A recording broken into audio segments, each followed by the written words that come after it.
ఈ ఒక్క వారం కొంచెం మీరు ఓపిక పట్టుకొని మనము గత 2 వారాలుగా నేర్చుకుంటున్నటువంటి విషయాన్ని, ఎందుకు ఆరాధనలో వాయిద్య సంగీతాన్ని మనము వాడట్లేదు, గాత్ర సంగీతాన్ని మాత్రమే వాడుతున్నామనేటువంటి విషయాలను నేను ముగింపులోనికి ఈరోజు తీసుకొస్తాను. శ్రద్ధతో లేఖనాలను పరిశీలన చేయండి. మీరు పాత నిబంధన గ్రంథం గమనించినట్లయితే స్పష్టంగా దేవుని యొక్క ఆజ్ఞగా ఆరాధనలో వాయిద్యాలను మనము చూస్తాం. దినవృత్తాంతాలు 2వ దినవృత్తాంతాలు 29వ అధ్యాయము 25 నుంచి నేను చదువుతాను, జాగ్రత్తగా వినండి. మరియు దావీదు రాజుకు దీర్ఘదర్శి అయిన గాదును ప్రవక్త అయిన నాతానును చేసిన నిర్ణయం చొప్పున యెహోవా మందిరములో తాళములను, స్వరమండలములను, సితారాలను వాయించుటకై అతడు లేవీయులను ఏర్పాటు చేసెను. సో పాత నిబంధనలో ఆరాధనా క్రమంలో మందిరములో దేవుణ్ణి ఆరాధించటానికి లేవీలైనటువంటి వారు మాత్రము ఆ పని చేసేటువంటి వాళ్ళు ఏం చేసేవాళ్ళు అంటే తాళాలు, స్వరమండలాలు, సితారాలు వాయిస్తూ ఉండేటువంటి వాళ్ళు. అలాగే 26వ వచనం, దావీదు చేయించిన వాయిద్యములను వాయించుటకు లేవీయులను బోరలు ఊదుటకును యాజకులను నియమింపబడిరి. బలిపీఠము మీద దహన బలులను అర్పించుడని హిజ్కియా ఆజ్ఞాపించెను. 29వ అధ్యాయం 27వ వచనము. ఇక్కడ విషయం ఏంటంటే ఆరాధనా క్రమాన్ని మర్చిపోయినటువంటి ఇశ్రాయేలీలను పునరుద్ధరించడం. మరలా హిజ్కియా అనేటువంటి రాజు, అంటే చాలామంది రాజులు వచ్చారు, ఇశ్రాయేలీల రాజులు. వాళ్ళు ఇంచుమించు సొలొమోను తర్వాత ఆరాధన సరిగ్గా జరిగించట్లేదు. చాలామంది రాజులు వేవాడైపోయారు, అంటే మార్గాన్ని తప్పారు, దేవుని యొక్క మందిరాన్ని నిర్లక్ష్యం చేస్తున్నారు, ఆ ఆరాధన క్రమాలను మర్చిపోయారు, దేవుడు వాళ్ళకి ఇచ్చినటువంటి క్రమాన్ని మర్చిపోయారు. కాబట్టి హిజ్కియా అనేటువంటి ఒక రాజు వచ్చాడు. ఆయన చాలా మంచోడు, తిరిగి పునరుద్ధరిస్తున్నాడు ఆయన ఆరాధనా క్రమాన్ని. పాడైనటువంటి మందిరాన్ని మళ్ళీ శుభ్రం చేయించాడు, లోపల ఉన్నటువంటి చెత్తను చెదరాన్ని మొత్తం బయటకు నెట్టి పడేశాడు. మరలా పునరుద్ధరణ జరుగుతూ ఉంది. దేవుణ్ణి ఆరాధించడానికి ఏమేం జరగాలో అవన్నీ మళ్ళా క్రమాలు నేర్పిస్తూ ఉన్నాడు ఆయన. సో యాజకులను, లేవీలను ఆయన సిద్ధపాటు చేసి ఆ రోజు దేవుణ్ణి ఆరాధించడానికి వాళ్ళు వచ్చినప్పుడు వాళ్ళు ఏవేవి వాయించాలో వాయిద్యాలు అవి కూడా స్పష్టంగా అక్కడ రాయబడుతూ వచ్చాయి. వాళ్ళు ఏం చేస్తున్నారంటే బలిపీఠము మీద దహన బలులను అర్పించుడని హిజ్కియా ఆజ్ఞాపించెను. దహన బలి అర్పణ ఆరంభమగుటతోడనే బూరలు ఊదుటతోనూ ఇశ్రాయేలు రాజైన దావీదు చేయించిన వాయిద్యములను వాయించుటతోనూ యెహోవాకు స్తుతిగానము ఆరంభమాయెను. అంతసేపును సర్వ సమాజము ఆరాధించుచుండెను. గుర్తుపెట్టుకోండి, అప్పుడు ఆరాధన క్రమం అది. గాయకులు పాడుచుండిరి, బూరలు ఊదువారు నాదము చేయుచుండిరి. దహన బలి అర్పణ సమాప్తమగు వరకు ఇది అంతయు జరుగుచుండెను. వారు అర్పించుట ముగించిన తరువాత రాజును అతనితో కూడా నున్న వారందరూ తమ తలలు వంచి ఆరాధించిరి. 30వ వచనం, దావీదును దీర్ఘదర్శినగు ఆసాపును రచించిన శ్లోకములను, అంటే పాటలను, ఆ వచనాలను ఎత్తి యెహోవాను స్తుతించుడని రాజైన హిజ్కియాయును అధిపతులను లేవీయులకు ఆజ్ఞాపింపగా వారు సంతోషముతో స్తోత్రములు పాడి తల వంచి ఆరాధించిరి.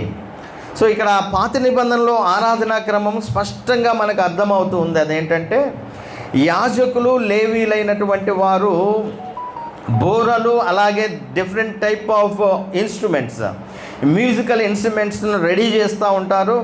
అలాగే వాళ్ళల్లో కొంతమంది గొంతులెత్తి స్వరాలతో పాడుతూ ఉంటారు. ఆ స్వరాలకు తగ్గట్టుగా వాయిద్యాలను వీళ్ళు ప్లే చేస్తూ ఉంటారు.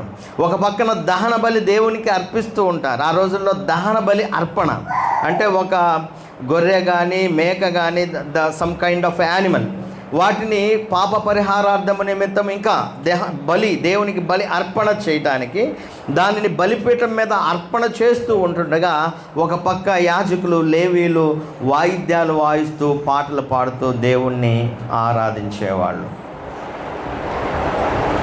ఆ తర్వాత మొదటి దినవృత్తాంతాలు 15వ అధ్యాయం కూడా మీరు ఒకసారి చూడండి. 15వ అధ్యాయము 16 నుంచి.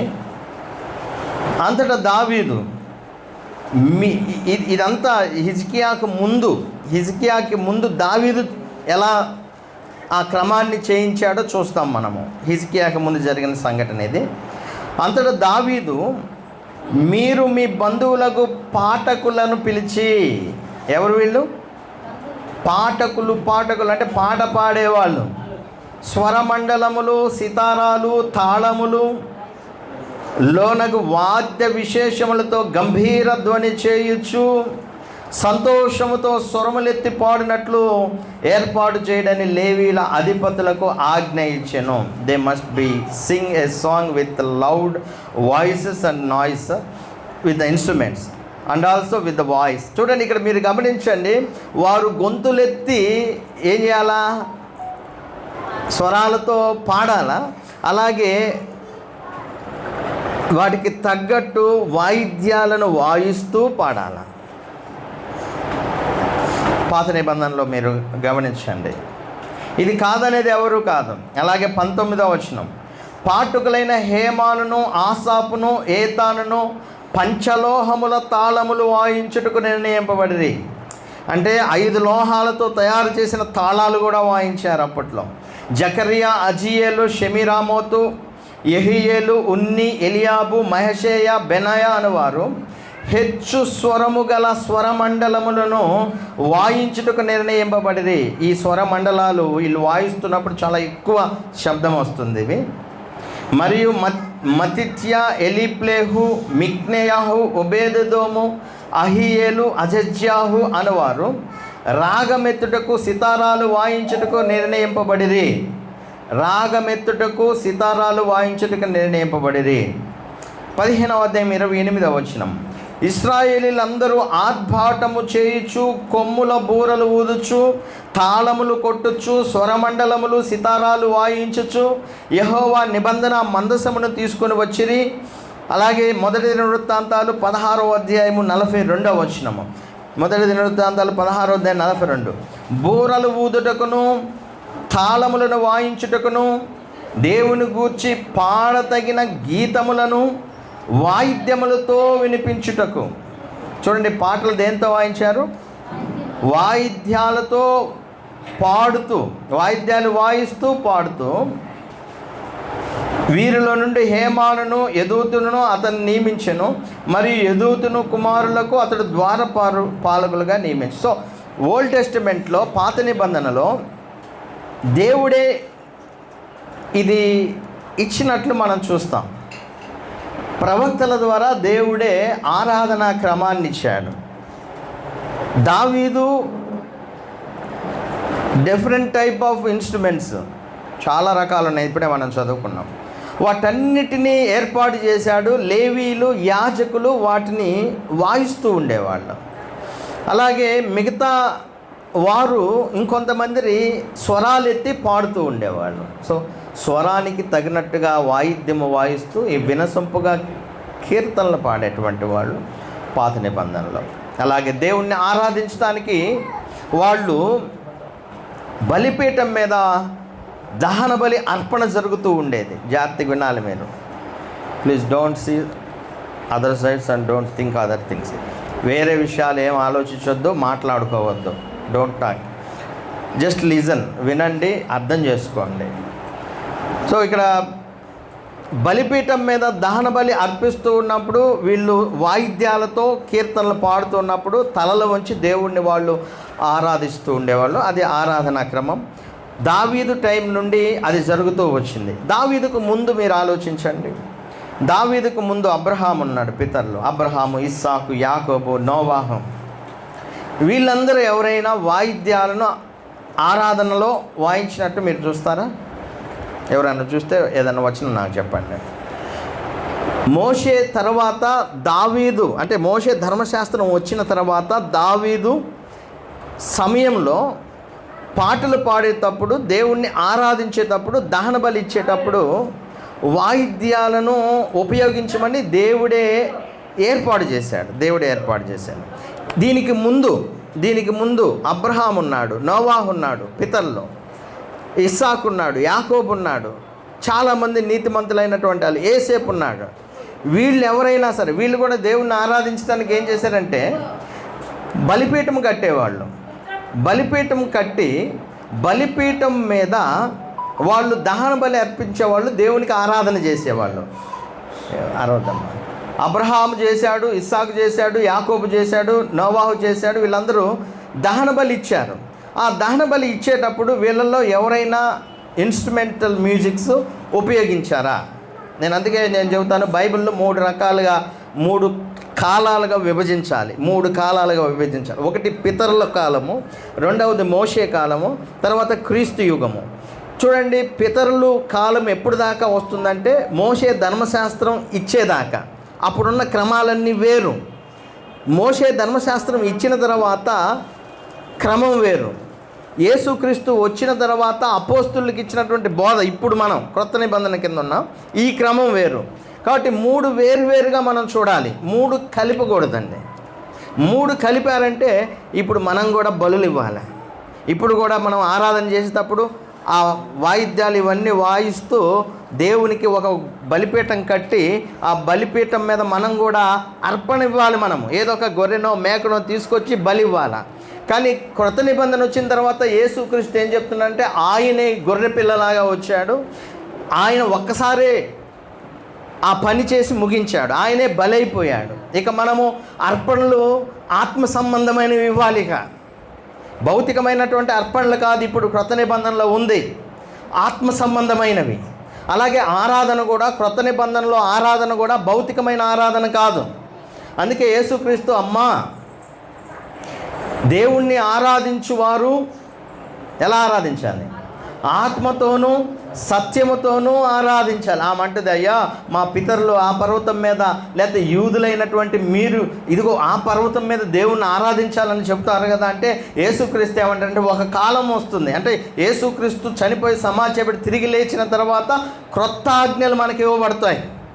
ఈ క్రొత్త ఆజ్ఞలలో ఇక పాత నిబంధనలో ఉన్నటువంటి భౌతిక సంబంధమైన ఆరాధన పద్ధతులన్నీ ఇక ఉండవు. ఇప్పుడు క్రొత్త నిబంధన క్రింద ఉన్నటువంటి మనము దేవుణ్ణి ఆత్మతోనూ సత్యముతోనూ ఆరాధించాలి. ఇది ఆత్మ సంబంధమైన ఆరాధన. అందుకే మీరు అనేది ఆ రోజుల్లో భౌతిక సంబంధమైన ఫలాలను దేవునికి అర్పిస్తే, ఇప్పుడు ఆత్మ సంబంధమైన ఫలం ఏంటంటే జిహ్వా ఫలాలు, అంటే నోటితో దేవునికి అర్పణలు అర్పించడం, పాటలు పాడి జిహ్వా ఫలాలు అంటారు దాన్ని. సో దాన్ని మనం ముందు చూద్దాము. కాబట్టి పితరుల కాలంలో లేనిది ధర్మశాస్త్ర కాలానికి వచ్చేసరికి, అది దావీదు టయానికి వచ్చేసరికి దేవుడు కొన్ని వాయిద్యాలను ఆరాధనలో ప్రవేశపెట్టాడు. దేవుడే పెట్టాడు, అది మనుషులు కాదు, దేవుడే ప్రవక్తల ద్వారా నియమించాడు. అది మందిరంలో జరుగుతూ వచ్చింది.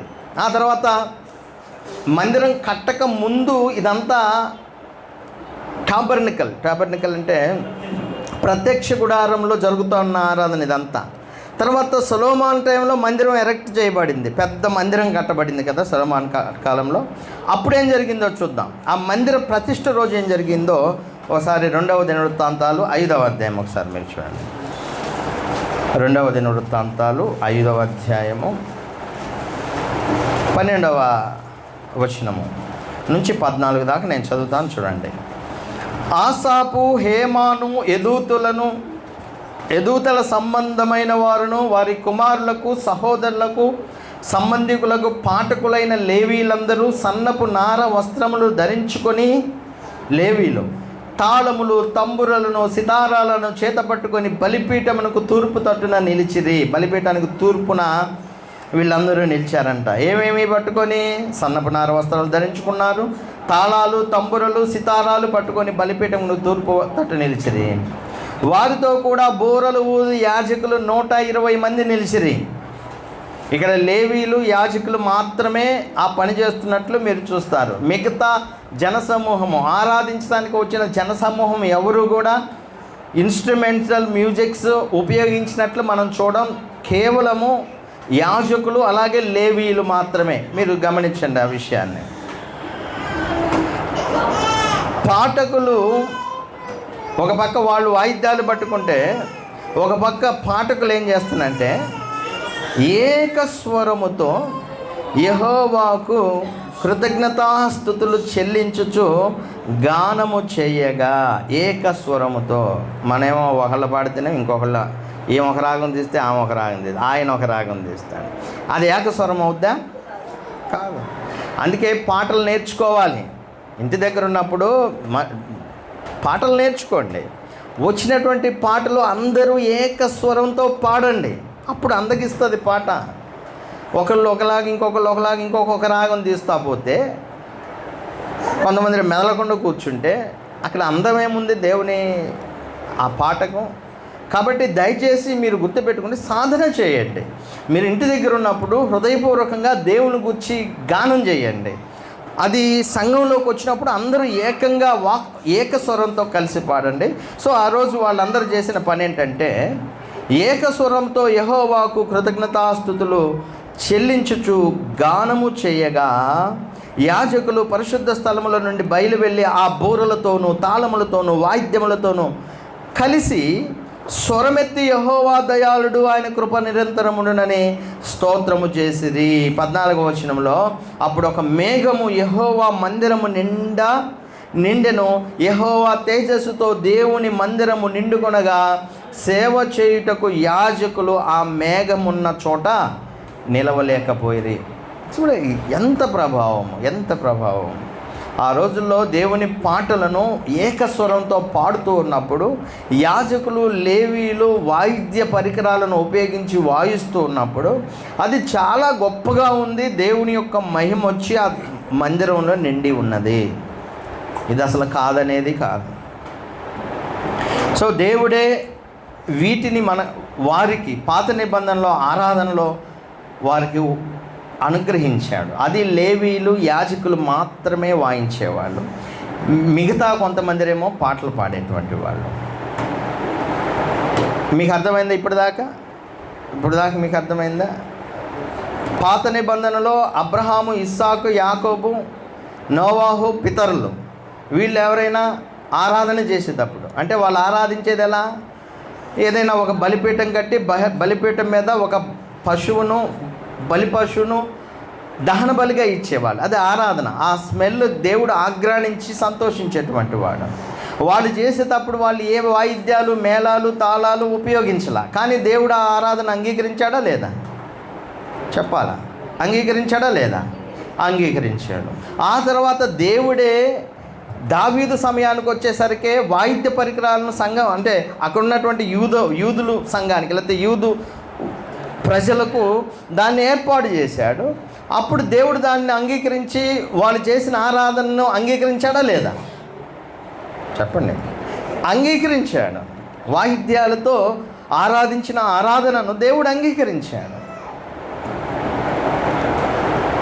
కాబట్టి ఆ ఆరాధన క్రమం, బలిపీఠం కట్టేవాళ్ళు, బలి అర్పణ జరుగుతూ ఉండేది, గాయకులు పాడేవాళ్ళు, యాజకులు, లేవీయులు రకరకాలైనటువంటి వాయిద్య పరికరాలు వాయించేవాడు. దేవుడు సంతోషించేటువంటి వాడు.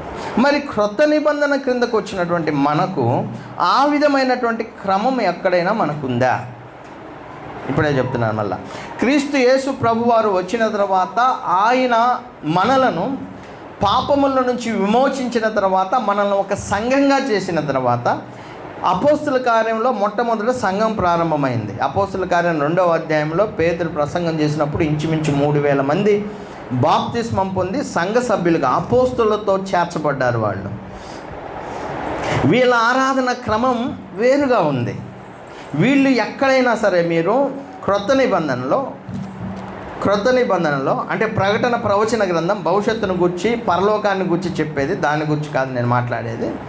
అపోస్తుల కార్యం నుండి యూదా పత్రిక వరకు మీరు ఎక్కడైనా సరే ఆజ్ఞాపూర్వకంగా, లేకపోతే అపోస్తులు కానీ ఎవరన్నా చేసినట్లు ఎక్కడన్నా మీరు ఒక వచనము వాయిద్య ఆరాధన జరిగినట్లు చూస్తారా? చూడండి. క్రొత్త నిబంధన యొక్క ఆరాధన క్రమాన్ని గురించి బైబిల్ ఏం చెప్తుందంటే, మనం చదువుకున్నాం గతంలోనే ఎఫెసీయులకు రాసిన పత్రికలోను 5వ అధ్యాయంలో, ఎఫెసీ 5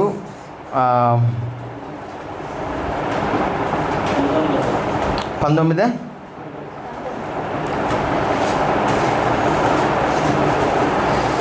ఒక నిమిషం అండి. ఎఫెసీయులకు రాసిన పత్రిక 5వ అధ్యాయం 20వ వచనము, అంటే 19 నుంచి చూస్తే, ఒకరినొకడు కీర్తనలతోనూ సంగీతములతోనూ ఆత్మ సంబంధమైన పాటలతోనూ హెచ్చరించచ్చు, మీ హృదయంలో ప్రభువును గూర్చి పాడుచు కీర్తించచ్చు, మన ప్రభు అయిన యేసుక్రీస్తు పేరిట సమస్తమును గూర్చి తండ్రి అయిన దేవునికి ఎల్లప్పుడూ కృతజ్ఞతాస్తుతులు చెల్లించండి. ఇక్కడ 3 విషయాలు మీరు చూడండి. హెచ్చరించుచు, మీ హృదయంలో ప్రభువును గూర్చి పాడుచు కీర్తించుచు, కృతజ్ఞతాస్తుతులు చెల్లించుచు. ఇవన్నీ మీరు చూడండి. వేటి ద్వారా? కీర్తనల ద్వారా, సంగీతములతో, ఆత్మ సంబంధమైన పాటలతో. అలాగే కొలసీలకు రాసినటువంటి పత్రికలో కూడా 3వ అధ్యాయం 16వ వచనము, 3వ అధ్యాయం 16వ వచనము,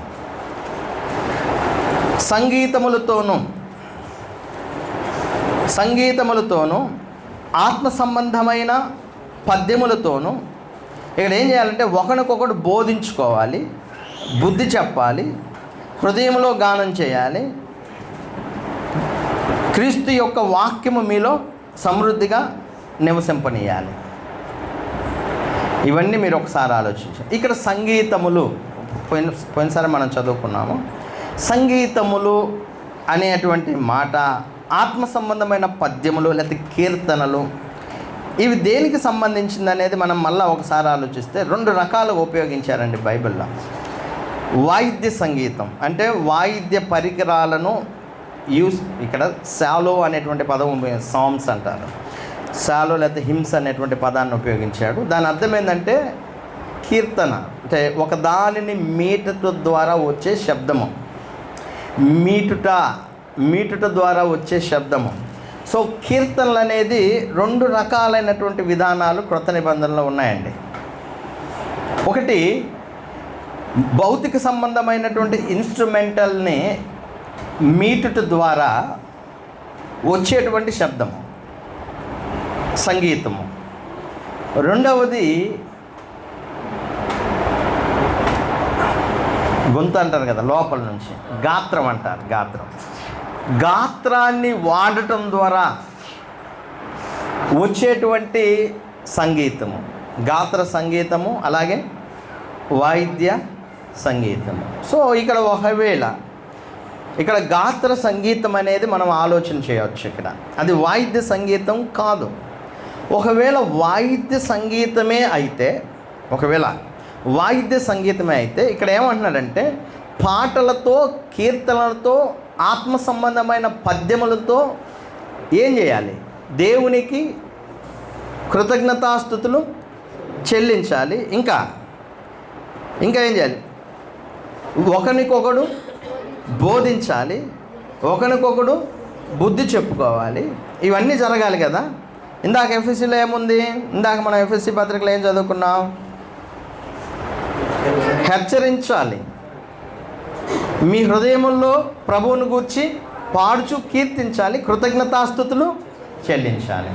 సో ఇప్పుడు కృతజ్ఞతాస్తుతులు చెల్లించటము అంటే దేవుడు చేసిన మేళ్లకు, దేవా నువ్వు చేసిన మేళ్లకు నేను ఏం చెల్లించేది? ఒకటి పాడతాం కదా మనము, ఏమని? నీవు చేసిన ఉపకారములకు నేనేమి చెల్లింతును. ఇలాంటి చాలా పాటలు ఉన్నాయి. నీవు చేసిన అంటే దేవుడు చేసినటువంటి మేళ్ళు నీ మేళ్ళు మర్చిపోలేమయ్యా, మా ప్రాణం ఉన్నంత వరకు అనే పాడతాం. ఇవన్నీ ఏంటి? దేవునికి కృతజ్ఞత స్తుతులు చెల్లించటం. ఇప్పుడు ఈ పాట మనం పాడేటప్పుడు అర్థమవుతుందా? మేలులు నీ మేలులు మర్చిపోలేమయ్యా అనేది అర్థమవుతుంది కదా. సో ఇప్పుడు ఇంకొక పక్కన ఒక హార్మోనియం తెచ్చి వాయించండి. హార్మోనియం తెచ్చి వాయిస్తున్నప్పుడు, లేకపోతే ఒక డ్రమ్ము మీరు ప్లే చేస్తున్నప్పుడు దాని నుండి వచ్చే స్వరం, అది కూడా స్వరమే, సంగీతం అది కూడా, but instrumental music that is. అది వాయించేటప్పుడు అదేమన్నా దేవునికి కృతజ్ఞతలు చెల్లిస్తుందా? చెప్పాలి మీరే. మనం నోటితో పాడిన పాట దేవునికి కృతజ్ఞత చెల్లిస్తున్నామా? వాయిద్యము చెల్లిస్తుందా? పాట. రెండవది, ఒకరికొకడు హెచ్చరిక చేసుకోండి అంటాడు. హెచ్చరిక పాటలతో, ఇదంతా పాటల ద్వారా, కీర్తనల ద్వారా, సంగీతము ద్వారా హెచ్చరికలు చేయండి. మనం హెచ్చరికలు చేస్తాం. ఓ మానవుండ నీ గతి ఏమౌనో తెలియునా, ఏమేమి చేయుచుంటివో తప్పించుకొందువా అని గొంతుతో పాడుతూ ఉన్నాం. అంటే ఓ మనిషి, నువ్వేం చేస్తున్నావో నీకు తెలుసా? నువ్వేమేం చేస్తున్నావో నీకు తెలుసా? నువ్వు చేసే పనులను బట్టి నువ్వు తప్పించుకుంటావా? అది హెచ్చరిక. పియానో వాయించండి అని. ఇప్పుడు దీని నుండి వచ్చేటువంటి శబ్దము మిమ్మల్ని ఏమైనా హెచ్చరిక చేస్తుందా? చెప్పవచ్చు మీరు. మీకు ఏమైనా హెచ్చరిక చేస్తుందా? చెప్పరే, చేయదు. అంటే కృతజ్ఞతాస్తుతులు చెల్లించేది మన నుండి వచ్చే శబ్దం ద్వారా, పాట ద్వారా. అలాగే మనల్ని హెచ్చరిక చేసేది మన నుండి వచ్చేటువంటి కీర్తన ద్వారా. అలాగే ఒకరికొకడు బోధించుచు అంటాడు. బోధ చేసుకోండి. ఇందాక చిన్ని ఒక పాట పాడాడు. అదేం పాట? సంగమా మేలుకొనమా ప్రేమ భావాలు నింపుకొనమా, కులము బలము అని తలపోయక కలహం ద్వేషం విడనాడుమా, రక్షకుడైన యేసును ఆశించుమా, కలుగును క్షేమము కలకాలము. ఇదంతా పాట. అంటే సంఘంలో ఉన్నటువంటి మీరు మేలుకోండి. మీరేం చేస్తారంటే కులము బలము అని ఇక్కడ తలపోసుకోవద్దు. మీదొక కులం, మాదొక కులం, వాళ్ళదొక కులం, నేదొక కులం అనేటువంటి కులాలు ఇక్కడ లేవు సంఘంలో. మనందరము దేవుని పిల్లలము, సంఘము. మనము బలమని తలపోయొద్దు. నీకు ఆ బలం ఉంది, నాకు ఈ బలం ఉంది, నువ్వు బలవంతుడు, నేను బలహీనుడు అనేటువంటి ఆలోచనలు వద్దు. రక్షకుడైన యేసును మాత్రమే ఆశించండి, అప్పుడు కలుగుతుంది మీకు క్షేమం. ఇదేంటి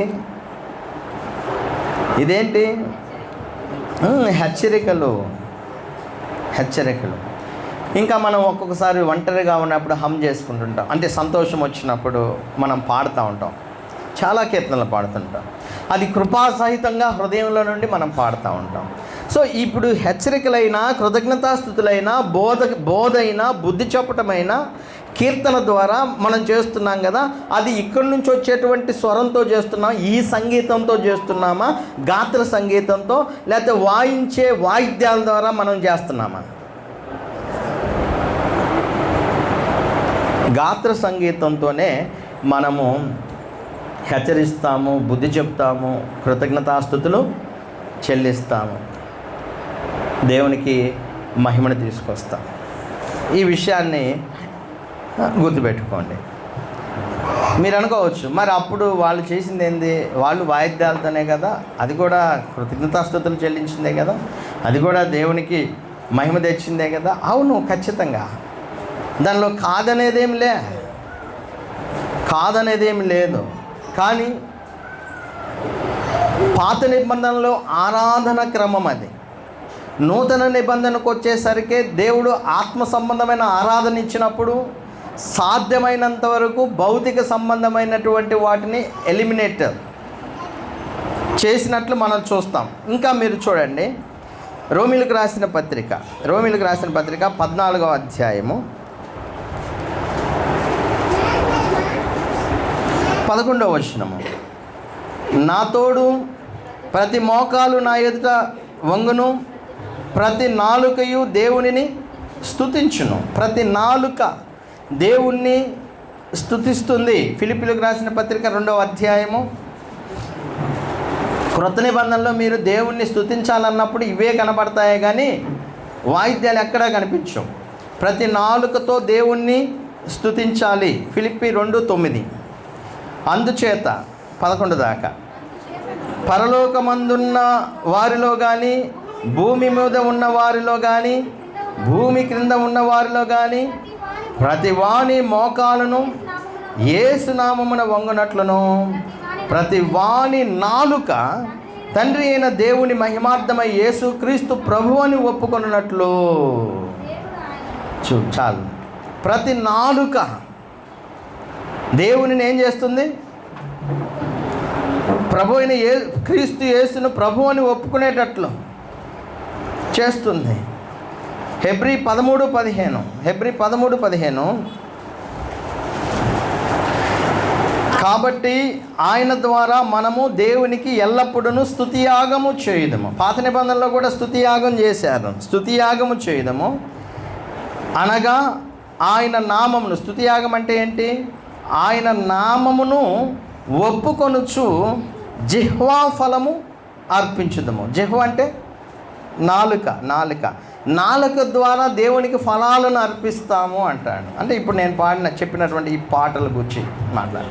సో ఇక్కడ ఇన్ని వచనాల్లో కూడా మీకు ఎక్కడైనా దేవుణ్ణి మహిమపరుస్తూ, దేవుని మహిమార్థమై వాళ్ళు చేసినటువంటి స్తుతియాగాలు ఇవన్నీ కూడా ఎక్కడైనా ఇన్స్ట్రుమెంటల్ మ్యూజిక్స్ ఏమన్నా మీకు కనిపించాయా? లేకపోతే నాలుక కనిపించిందా? నాలుకతో దేవుణ్ణి ఆరాధిస్తున్నట్లు, నోటితో పాడుతున్నట్లు మనం చూస్తాం. అలాగే ఉదాహరణలు ఉన్నాయి బైబిల్లో, చాలా ఉదాహరణలు. అపోస్తుల కార్యం 16వ అధ్యాయము 22 నుంచి. ఇక్కడ పౌలు శీలను బంధించి చెరసాల్లో వేశారు. అప్పుడు జనసమూహము వారి మీదకు దొమ్మిగా వచ్చిన న్యాయాధిపతులు వారి వస్త్రములు లాగివేసి వారిని బెత్తములతో కొట్టవలనని ఆజ్ఞాపించింది. వారు చాలా దెబ్బలు కొట్టి వారిని చెరసాల్లో వేసి భద్రముగా కనిపెట్టవాలని చెరసాల నాయకునిగా ఆజ్ఞాపించింది. అతడు అట్టి ఆజ్ఞను పొంది వారిని లోపలి చెరలోనికి త్రోసి వారి కాళ్లకు బొండ వేసి బిగించెను. అయితే మధ్యరాత్రి వేళ పౌలు శీల దేవునికి ప్రార్థించుచు ఏం చేస్తున్నారు? కీర్తనలు పాడుచుండిరి, ఖైదీలు వినుచుండిరి. కీర్తనలు పాడారు. There is no musical instruments with them. వారి దగ్గర ఏ ఇన్స్ట్రుమెంట్స్ వాయించినట్లేవు.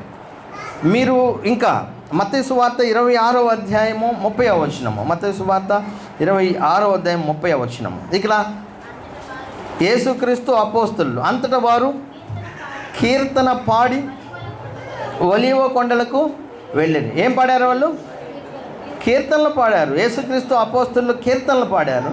కానీ వాళ్ళు ఏ విధమైనటువంటి ఇన్స్ట్రుమెంటల్ మ్యూజిక్స్ ఉపయోగించినట్లు మనం చూడం. పాడారు వాళ్ళు క్రీస్తు అపోస్తలులు.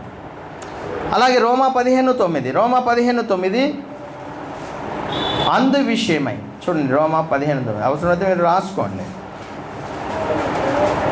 రోమిలకు రాసిన పత్రిక 15:9 అందు విషయమై ఈ హేతువు చేతను అన్యజనుల్లో నేను నిన్ను స్తుతింతును, నీ నామ సంకీర్తనము చేయుదును. అన్యజనుల్లో నిన్ను స్తుతిస్తూ నీ నామ సంకీర్తన చేస్తాను. ప్రభువు చెప్తున్నటువంటి విషయాలు, ప్రభువుని గురించి చెప్పినటువంటి విషయాలు. అలాగే అపోస్తులు కూడా ఈ పనే చేశారు. ఏమని? అన్యజనుల్లో ఆయన స్తుతించారు, ఆయన నామ సంకీర్తనను చేశారు. ఇక్కడ కూడా ఏ ఇన్స్ట్రుమెంటల్ మ్యూజిక్స్ ఉపయోగించినట్టు మీరు చూడరు. అలాగే కొరింథీయులకు రాసినటువంటి మొదటి పత్రిక 14:15 ఒకసారి చూడండి. మొదటి కొరింథీయులకు రాసిన పత్రిక 14:15 లేఖనాలు కాబట్టి ఆత్మతో ప్రార్థన చేతును, మనసుతోనూ ప్రార్థన చేతును, ఆత్మతో పాడుదును, మనసుతో పాడుదును. ఎలా పాడారు?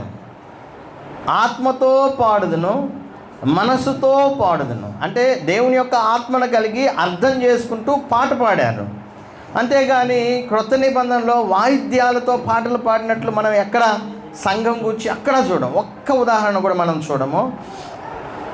అందుకే మీరు గమనించాలండి, పాత నిబంధనలో పాడినప్పుడు, దావీదు సమయంలో పాడినప్పుడు ఎలా పాడారో స్పష్టంగా చెప్పాడు.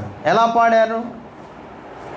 తంబురలు, సితారాలు, వాయిద్య పరికరాలు, చాలా పరికరాలు, తాళాలు, పంచలోహ తాళాలు, ఇలా చాలా చెప్పబడ్డాయి. వాటి ద్వారా ఆరాధించినట్లు స్పష్టంగా ఉంది. అది మనం కాదనం. కానీ ఇప్పుడు మనం ఆరాధన క్రమం వేరు. క్రొత్త నిబంధన క్రింద ఉన్నటువంటి మనము ఆత్మ సంబంధమైన ఆరాధన దేవునికి చేస్తున్నప్పుడు ఇక్కడ మనం ఏం బలి అర్పణ చేయం. ఇక్కడ అందరము యాజకులు, లేవీలు ప్రత్యేకంగా ఎవరు ఉండరు. వాళ్ళకే తాళాలు, తంబురలు ఇవిచ్చి వాళ్ళే ప్లే చేయాలి. పాత నిబంధన అయినా సరే, జనాలు కాదు. సో ఇప్పుడు అదే ఇక్కడ ఉంటే ఇప్పుడు మనకు కూడా ఒక బలిపీఠం ఒకటి కట్టాలి. ఇక్కడ మనకు ఒక ప్రధాన యాజకుడు ఉండాలి, లేవీలు ఉండాలా, వాళ్ళకి ప్రత్యేకమైన వాయిద్యాలు ఉండాలా. మనందరము నిలబడి చూస్తుంటే అందరూ కీర్తనలు పాడే ప్రత్యేకమైనటువంటి వారు గానం చేస్తున్నప్పుడు, వాళ్ళు వాయిద్యాలు వాయిస్తుంటప్పుడు ఆ బలి అర్పణ జరుగుతూ ఉండాలా. ఒకవేళ అదే ఆరాధన క్రమం ఇప్పుడుంటే, క్రీస్తు యేసులోనికి వచ్చిన తర్వాత క్రొత్త నిబంధన సంఘం ఏర్పాటైపోయిన తర్వాత ఆరాధన క్రమం అనేది పూర్తిగా మారిపోయింది. దేవుణ్ణి ఆరాధించేటప్పుడు ఆత్మతోనూ సత్యముతోనూ ఆరాధించారు. ఆత్మతో పాడారు, మనసుతో పాడారు. కాబట్టి ఇప్పుడు సంగీతం లేకుండా దేవుడు వినడా? చెప్పండి. సంగీతం అంటే నేను గాత్ర సంగీతం కాదు. కొంతమంది దృష్టిలో వాయిద్య సంగీతం లేకపోతే కుదరదు అనేటువంటి వాళ్ళకి ఏం చెప్తారంటే, అది లేకపోతే దేవుడు వినడా? ఖచ్చితంగా పునాదులు కదిలిపోయినాయి కదా, వాళ్ళకి ఏం వాయిద్య కదిలిపోయినాయి. స్పష్టంగా ఇన్ని వచనాలు మనకు చూపిస్తున్నాయి. అయితే కొంతమంది ఏమంటారంటే తెలివిగా, వాయించొద్దని కూడా ఎక్కడ లేదు కండి. అంటే మనమేమంటున్నాం, వాయించినట్లు ఎక్కడైనా ఉందా? కొంతమంది ఏమంటారంటే వాయించొద్దని కూడా లేదుగా, వాయించొద్దు అని ఎక్కడ చెప్పలేదుగా. ఉందా ఎక్కడన్నా కొత్త నిబంధనలు వాయించొద్దు అని ఎక్కడ లేదు? మరి లేదు కదా, దానికి ఎందుకు అంటారు చాలామంది. కొన్ని ఉదాహరణలు మీకు చెప్తాను. ప్రభురాత్రి భోజనం చేయమన్నాడు ఆయన ఏమన్నాడు? ఒక రొట్టెని ఎత్తుకొని కృతజ్ఞతాస్తుతులు చెల్లించి దాన్ని విరిచి, ఇది మీ కొరకైనా నా శరీరం, నన్ను జ్ఞాపకం చేసుకోవడానికి దీనిని చేయండి. ఆ తర్వాత ద్రాక్ష రసాన్ని ఆయన ఏం చేశాడు? ఎత్తుపడు. అయితే ఒకవేళ ఆ రోజు రొట్టెలు దొరకలేదు, మనకి ఒక అప్పడం దొరికింది అనుకున్నాం. అప్పడం తీసుకొచ్చి పెట్టాము. లేకపోతే ద్రాక్ష రసం బదులు కోకోకోలాను, థమ్సప్, ఏదో షుగర్ నీళ్ళు అంటే పంచదార నీళ్ళు తెచ్చిపెట్టాము. అది దొరకలేదు నాకు, కాబట్టి ఇది వేస్తున్నాము అంటే, ఒకవేళ ఎందుకు మరి రొట్టె ద్రాక్ష రసం అన్నాడు కదా అంటే, అప్పడం అని చెప్పలేదుగా, అదే కదా. అంటే ఇంకేంటండి, కోకోకోలా తాగొద్దు, రొట్టె మాత్రమే. ఇప్పుడు రొట్టె మాత్రమే కాదు కదా, అప్పడం చేయకూడదు, రొట్టె చేయాలనలేదు కదా. అలాగే ద్రాక్ష రసం మాత్రమే తీసుకోవాలి, పంచదార నీళ్ళు తీసుకోకూడదు, లేకపోతే కోకోకోలా నీళ్ళు తీసుకోకూడదని చెప్పలేదు కదా. మరి చెప్పకపోతే తీసుకుంటామా? చెప్పలేదుగా. అంటే కనీసం మనకి విషయం తెలియాలి, మనకి విషయం అర్థం కావాలండి. ఫర్ ఎగ్జాంపుల్ మీకు ఇంకొక ఉదాహరణ చెప్తాను. పాత నిబంధనలో పాస్ ఓవర్ అని ఉంటుంది, పస్కా పండగ. దేవుడు పస్కా పండగను ఆచరించమన్నాడు. కమాండ్ ఉంటాయి, కొన్ని ఆజ్ఞలు ఉంటాయండి దేవుడు. ఆ ఆజ్ఞలకు మనం ఏవి కలపకూడదు, ఇది గుర్తుపెట్టుకోండి. ఆజ్ఞకు కలపకూడదు, తీసేయకూడదు. పాత నిబంధనలో స్పష్టంగా మీరు తర్వాత చూసుకోండి, నిర్గమాకాండం 12వ అధ్యాయం 1 నుంచి మీరు చూస్తే ఇశ్రాయేలీలకి స్పెసిఫిక్గా చెప్పాడు. మగ ల్యాంబ్ అంటే గొర్రెపిల్ల, మగ గొర్రెపిల్లను 1 సంవత్సరం ఉండాలి, బ్లెమిష్ ఉండకూడదు. బ్లెమిష్ అంటే దోషం ఉండకూడదు దానికి. దాన్ని తీసుకొచ్చి మీరు నన్ను ఆ పస్కా ఆచరించాలి అని స్పష్టంగా చెప్పాడు క్లారిటీగా. అయితే మీరు వాళ్ళు అనుకోవచ్చు, చెప్పిన దానికి ఇంకేమన్నా యాడ్ చేశారా వాళ్ళు? ఏమన్నా యాడ్ చేశారా? అంటే గొర్రెపిల్ల అంటే గొర్రెపిల్లే తెచ్చారు. 1 ఇయర్ అంటే 1 ఇయరే తెచ్చాను. గుర్తుపెట్టండి, 1 ఇయరే తెచ్చాను.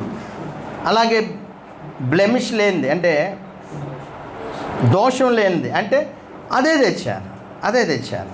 వాళ్ళేమి దాని బదులు ఒక పిగ్గో గోటో, అంటే పిగ్ అంటే పందో లేకపోతే ఇంకోటి తెచ్చి చేయలా. ఆలోచించండి. అలాగే నయమాన్ మీకు గుర్తుందిగా, పాత నిబంధన నయమాన్ ఎవరు? సిరియా దేశంలో ఒక సైన్యాధిపతి కుష్టు వచ్చింది.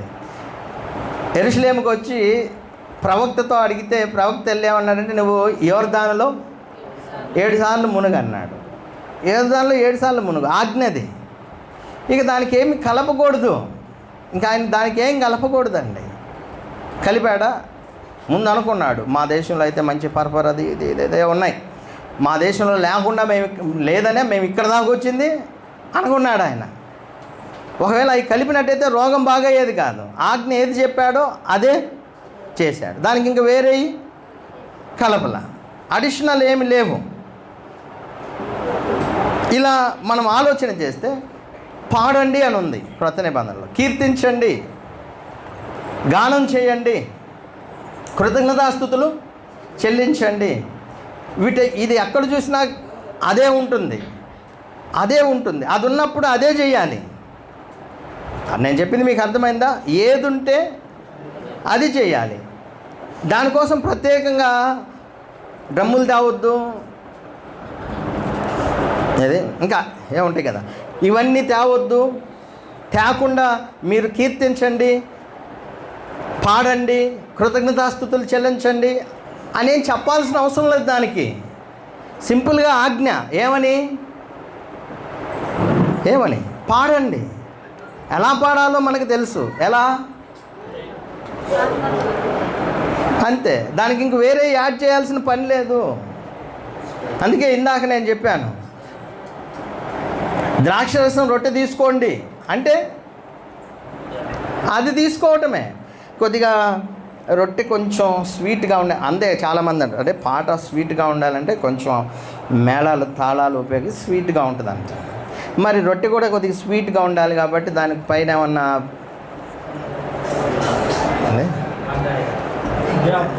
జామ్ ఇటువంటి జాములు ఇటువంటి ఏమన్నా పూస్తే రొట్టె కూడా బాగుంటుంది కదా అనుకుంటే అదేం చేసినట్టు? ఆజ్ఞను మీరి కలిపినట్టు వేరేది. అంటే సింపుల్గా నువ్వు రాయాల్సిన అవసరం లేదు. ఇంకా హెబ్రీలకు రాసిన పత్రికలో ఒక మాట ఉంది, అదేంటంటే యాజకులు లేవీలేనండి. యాజకులు లేవీలు. యాజకత్వం చేసేది ఎవరు? బైబిల్ ప్రకారం పాత నిబంధనలో లేవీలు. కొంతమంది లేవీలు కాకుండా ఒకవేళ యోధా జాతోళ్ళు వచ్చి, అంటే ఇస్సాకారు తెగో లేకపోతే ఇంకా మిగతా వాళ్ళు ఉన్నారు కదా లేవీ తెగ కాకుండా, వాళ్ళు వచ్చి మమ్మల్ని చేయొద్దని చెప్పలేదుగా, అంతే కదా. ఇప్పుడు లేవీలు యాజకత్వం చేయండి, ఇస్సాకారు గోత్రం, రూబేను గోత్రం ఇంకా ఉన్నారు కదా, ఆ గోత్రకర్తలు మాత్రం యాజకత్వం చేయకూడదు అని రాయబడలా. ఏమని? లేవీలు యాజకత్వం చేయాలంటే దాని అర్థం ఆటోమేటిక్గా మిగతా వాళ్ళు కాదు అని. కనీసం జ్ఞానం ఉపయోగించాలి. లేవీలు చేయమంటే మిగతా వాళ్ళు కాదని రాయబడలేదు కదా అంటే కుదరదు. సో ఇప్పుడు పాడండి అంటే కీర్తించండి, మహిమపరచండి, కృతజ్ఞతాస్తుతులు చెల్లించండి అంటే పాడటమే, అంతే. గొంతుతో వాయిద్యాలు వద్దని చెప్పలేదుగా, చెప్పాల్సిన అవసరము లేదు. సింపుల్గా ఏది చెప్పాడో అది చెయ్యటము మనం చేయాలండి. సో ముగింపులోనికి మనము వస్తున్నాం. అయితే ఇంకొక విషయం అండి, ప్రకటన గ్రంథం అనేది అలంకార రూపంలో రాయబడింది ఎక్కువ శాతం. సంఘములో జరిగేటువంటి విషయాలు ఇప్పుడు ఆరాధనా క్రమం వరకు మనం నేర్చుకుంటూ వచ్చాము. ప్రకటన గ్రంథంలో కొన్ని సందర్భాలలో ఇన్స్ట్రుమెంటల్ మ్యూజిక్స్ మనకు కనిపిస్తాయి. చాలామంది ఏమంటారంటే అవి కనిపించాయి కదా ప్రకటన గ్రంథంలో, కాబట్టి మనం చేయాలంటుంటారు. నేను మళ్ళా చెప్తాను దీనికి. దేవుడు క్రొత్త నిబంధన ఆరాధన క్రమంలో యేసుక్రీస్తు ప్రభువారు ఒక్క ఆజ్ఞ అయిన ఆరాధన క్రమంలో వాయిద్యాలను వాయించమని చెప్పాడా, లేదా అపోస్తులుల ద్వారా ఎక్కడైనా చెప్పాడా, లేకపోతే వాళ్ళు చేసినట్టు ఒక్క సందర్భమైన సంఘంలో ఆరాధనలో ఉందా? ఇవి మనకు ముఖ్యం. సో ప్రకటన గ్రంథం అనేది ఒక్కొక్కసారి అలంకార రూపంలో రాయబడ్డాయి. ఉదాహరణకు ఒకసారి చూద్దాం. ప్రకటన గ్రంథం 5వ అధ్యాయం ఒకసారి ఇది చెప్పి నేను ముగింపులోకి వెళ్ళిపోతాను. ప్రకటన గ్రంథం 5వ అధ్యాయం 8వ వచనము 9వ వచనం చూడండి.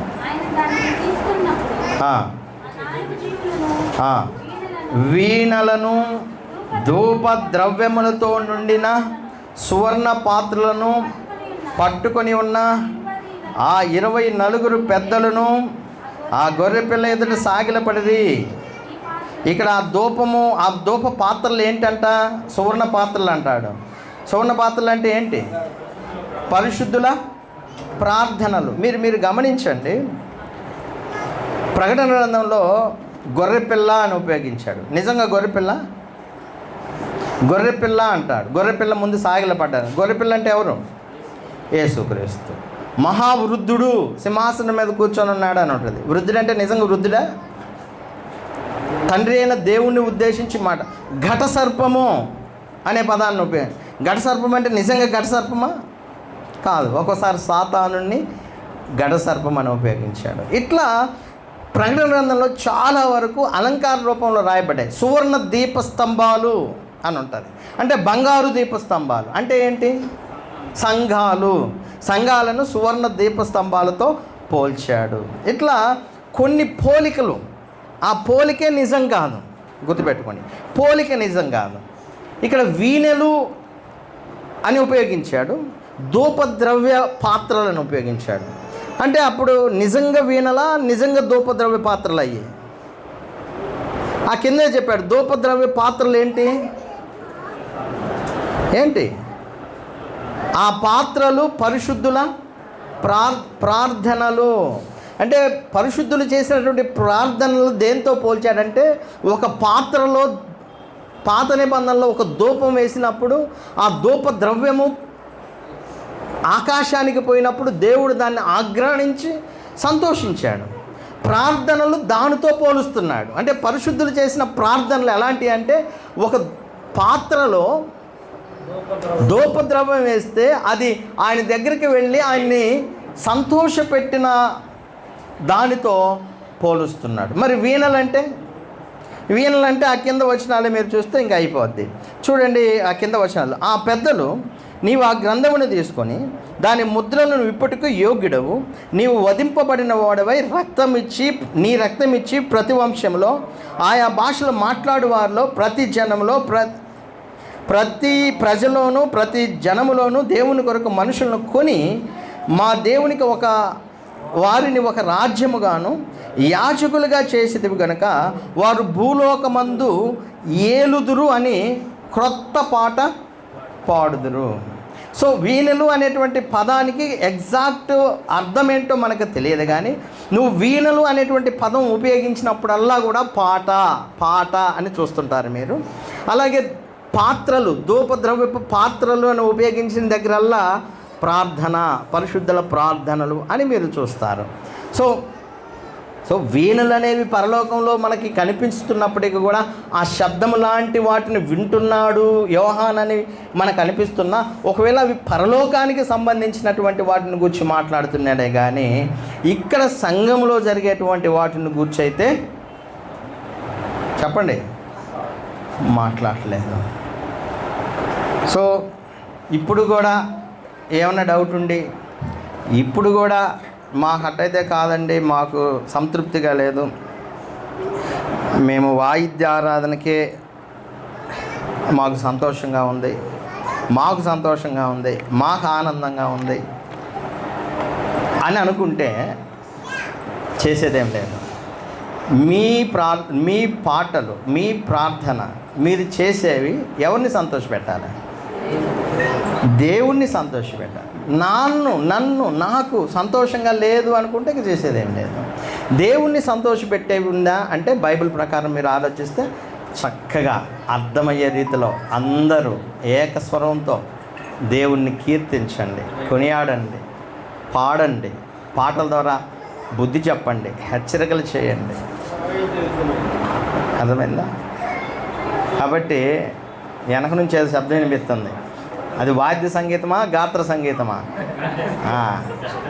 సో ఇప్పుడు గాత్ర సంగీతమా, వాయిద్య సంగీతం అనేది మనకి స్పష్టంగా అర్థమైంది. కాబట్టి ఈ విషయంలో ఇంకేదన్నా డౌట్స్ కానీ వ్యక్తిగతమైన ఆలోచనలు ఉంటే షేర్ చేసుకోవచ్చు నాతో. దేవుడు ఆరాధించమన్నట్లుగా మనం ఆయన ఆత్మతోనూ సత్యంతోనూ ఆరాధిద్దాం. మీ అందరికి కూడా హృదయపూర్వకమైన వందనాలు తెలియజేస్తాం.